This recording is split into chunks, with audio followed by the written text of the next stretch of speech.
Allah has created you at the highest level. لَقَدْ خَلَقْنَا الْإِنسَانَ فِي أَحْسَنِ تَقْوِيمٍ. Don't have lower ideals. Selfishness or only nationalism or only humanism. No, no. Love Allah, adore Allah, worship Allah, live for Allah, die for Allah.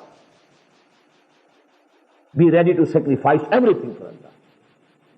This is essentially, this is Tawheed. قُلْ إِنَّ صَلَاتِي وَنُسُكِي وَمَحْيَايَ وَمَمَاتِي لِلَّهِ رَبِّ الْعَالَمِينَ. And if you have something else as your matloob, this is shirk. You might not be bowing down before some idol. You might not be worshipping any visible object.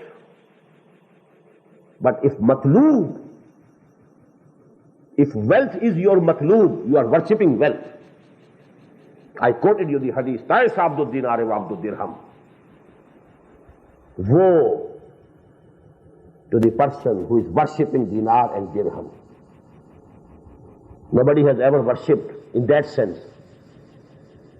None has prostrated before, dinar or dirham. Even the Hindus, they don't worship rupee or, something of that sort, coins. They worship Lakshmi for the sake of wealth.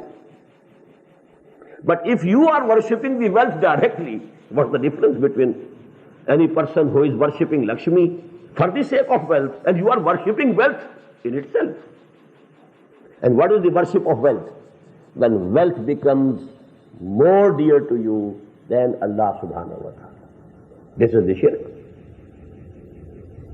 If your country becomes more dear to you than Allah subhanahu wa ta'ala, it is shirk.